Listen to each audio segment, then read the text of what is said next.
Hey guys, what's up? This is basically more of a rant than anything today, but more of a calculated rant because I don't like doing anything without calculating it and, actually thinking it through and, moving forward. Some people can just do it off the cuff and sometimes it comes out like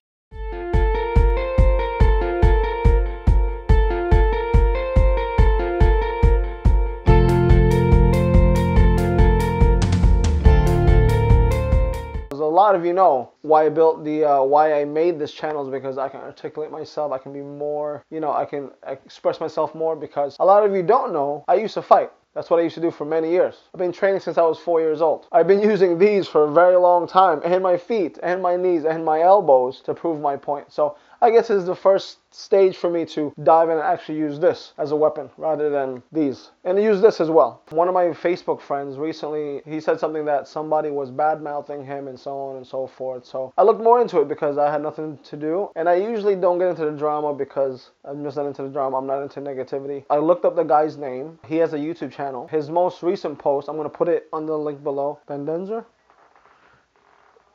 Let me get his name.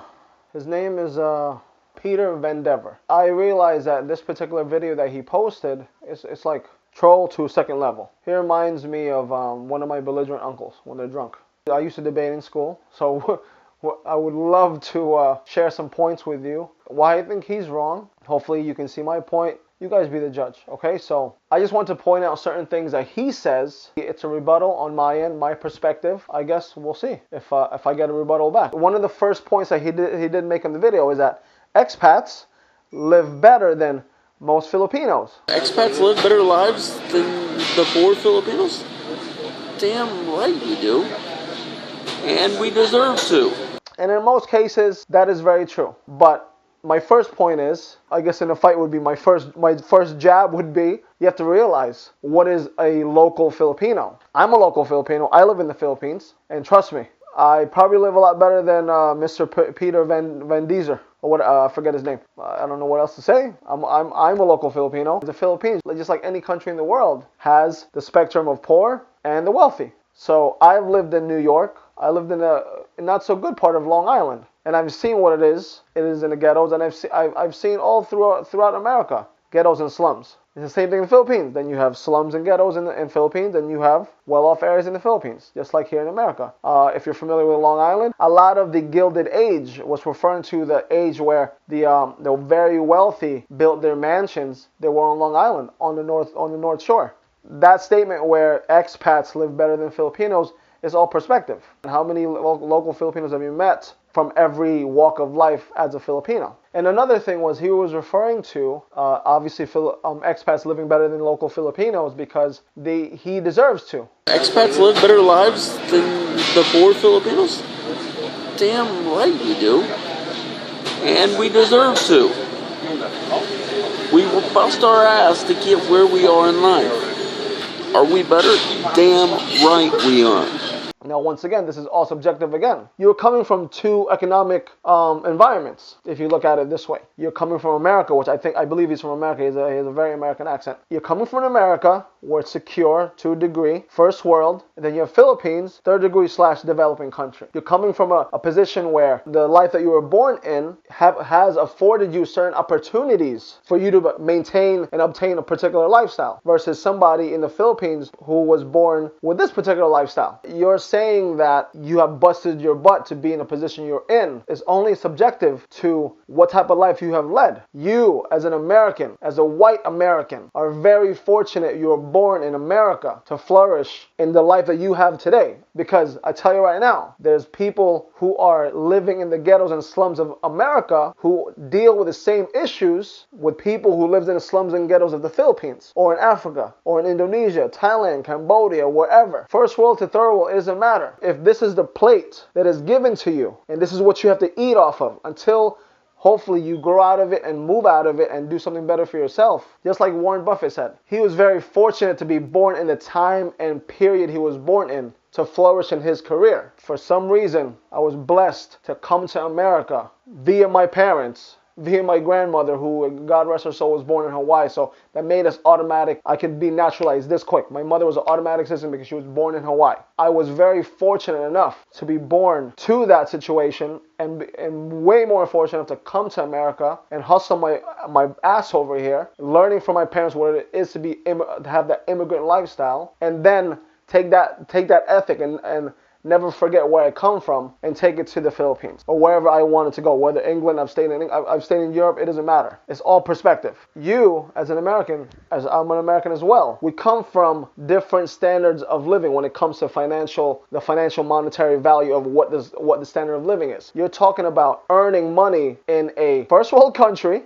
and then going to a third world country. Where do you think your money will be stretched out? Back to my point, you're coming from two different economic environments. One, you probably live minimal in one, which is the first world country. Why else would you go to the third world country? So your money can stretch. The majority of expats that I encounter, they move to these countries to become economic refugees. Because wherever country they're in, whether England, some parts of Europe, especially America, they move to the Philippines to stretch out their money. Why else would you move there? Because you're smart enough to realize that your standard of living is going to cost you too much, depending on how much your 401k, your savings, whatever have you, your retirement. You would, instead of living with that money for 10 years or 20 years, God willing, you can expand it to 20 or 30 or 40 years in another country, right? And save a little bit extra, because they want to take their hard-earned money for however how many years they've been working and see how much they can stretch it out in these other countries. That's plain and simple. Because if you were making well-off money in your home country, you wouldn't even go to that other country that's so bad. Why would you? It's like many Filipinos that I know. I have very wealthy Filipino friends. They have never set foot in America or in Europe to make their money. And they use America and Europe as just vacation spots. And another thing that bothered me is that you're making statements like expats are damn, what is this shit? Are we better? Damn right we are.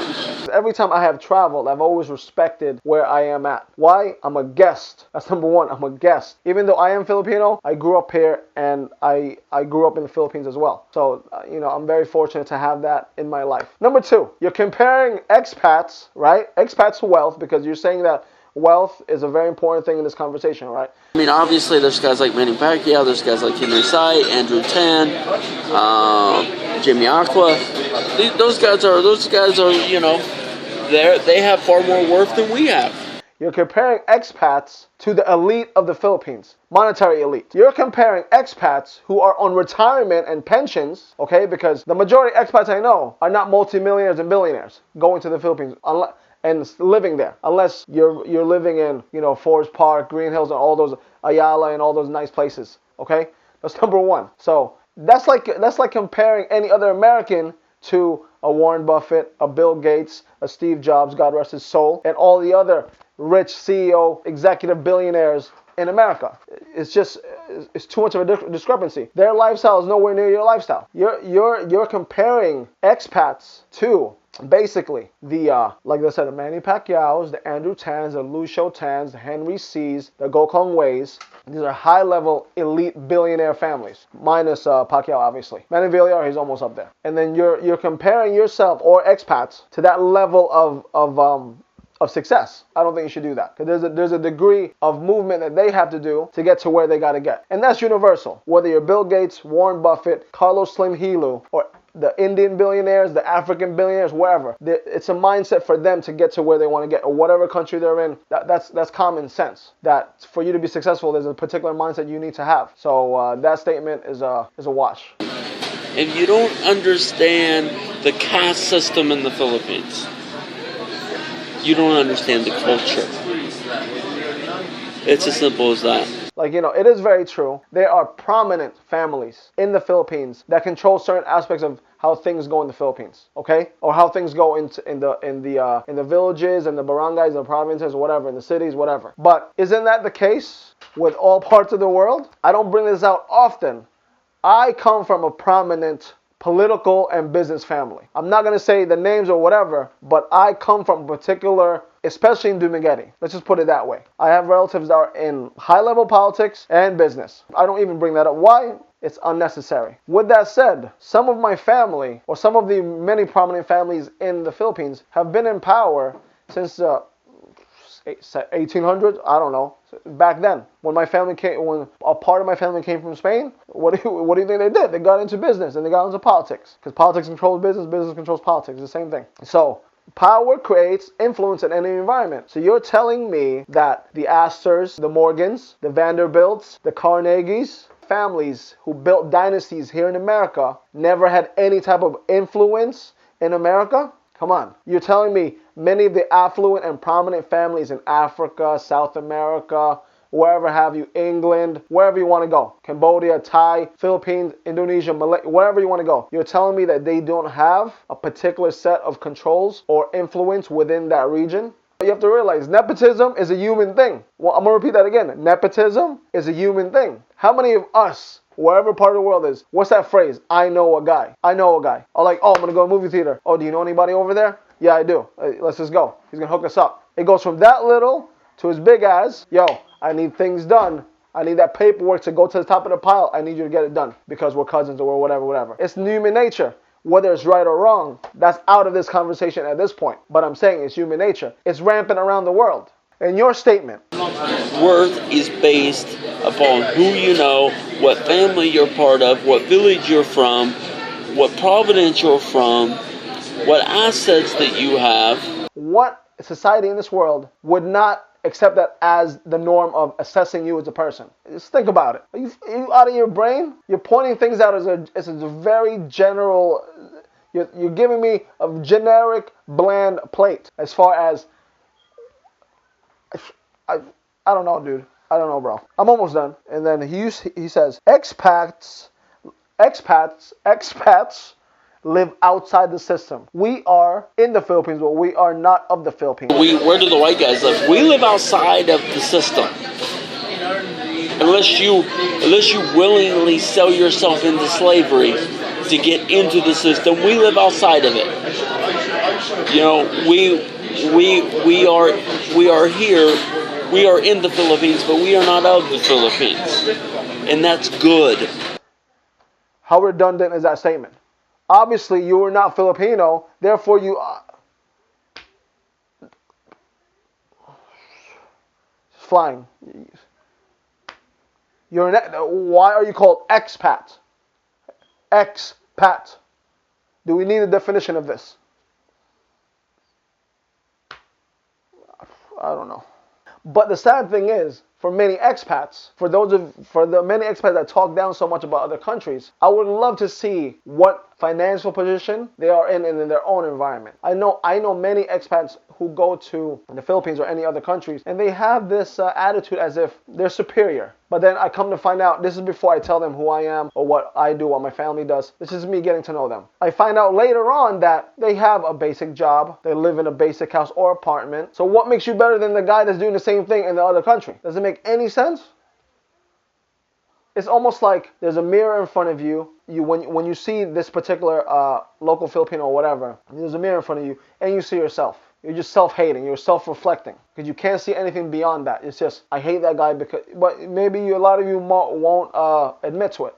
I hate that guy because he's me. And that cannot be solved with whatever country you visit. That's all internal. It doesn't have to be Philippines. Like I said before, it's a mindset.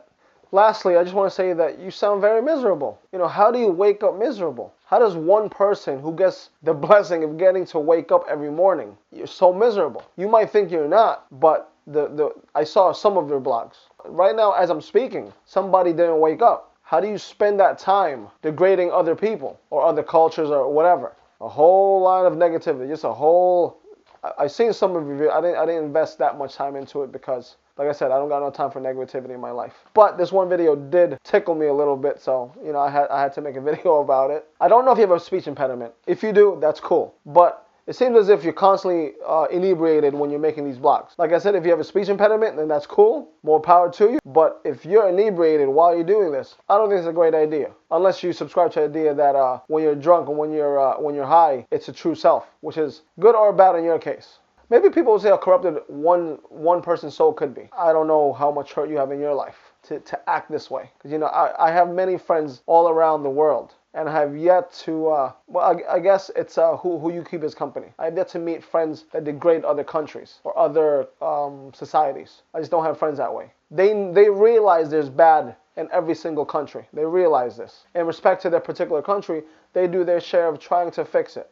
And if you were in New York, I just call you a D-bag. Grade A, top level D-bag. It's just pure garbage. I don't put rants up because, you know, it's all opinionated anyway. I'm not here to offend nobody. I just want to know why do you like that? You know, I recognize there's ups and downs everywhere in the world, you know. And I think that, you know, when you spend more time not scrutinizing it and degrading that situation or putting down the situation to make yourself feel better, the better you are. If you can try your best to even help uplift a particular society to a degree without degrading them, the better you are. It's people like you that you're just effing negative. How the hell are you going to go to a country and down the country that you're in? Why did you go there in the first place? Why did you waste your time buying a plane ticket? It's because it wasn't an impulsive thing. You're talking about, I'm sure, researching it, buying plane tickets, and in today's world, you can pretty much get a synopsis of how countries are. Like, you know, there's certain, there's on YouTube or wherever, you can see how certain countries are, the good parts and the bad parts. Why would you even invest to go in that country? And then one thing points to my mind, you're just like the rest of many people who are very negative. You're just very miserable.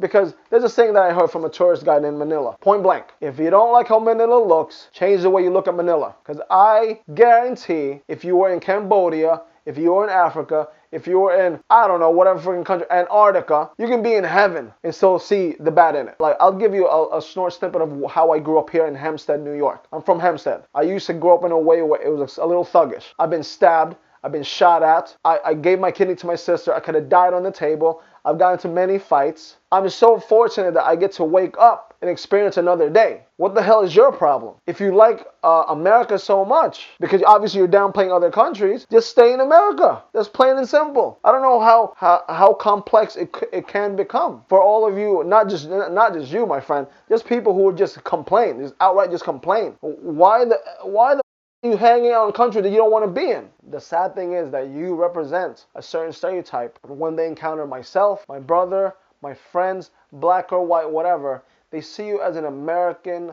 They see you as an arrogant foreigner. They see you as an arrogant Westerner, which is sad because not all of us are like that. You know, you basically overshadow, or not you specifically, obviously, not you, I can't generalize you. People like you with your mindset overshadow great people who just want to embrace other cultures, to take the bad with the good, not to degrade, not to just go there and degrade and let me shine me, you know. In conclusion, this Peter Van Dever, he's basically, which is sad because you don't represent me as an American, you don't represent me as a human being, because it sucks that people like you exist in this world. But the silver lining of this is we need people like you in this world because you are the shadow to the light. How else? I don't know how else I can put it. Everybody who is negative in the world, you guys are just shadows to the light. I want to thank you for watching this video. I apologize if you're not used to me ranting. I just wanted to get that off my chest. And also, I wanted to make this video for my fellow Filipinos who also put down the Philippines. One reason why I am going to the Philippines is because I want to do my part as far as making the country better. With my very little businesses, hopefully it can grow, get more jobs out there. You know, I love America. I love the Philippines as well. Thank you for your time. Thank you for everything. And I guess I'll catch you next video. Take care. Bye.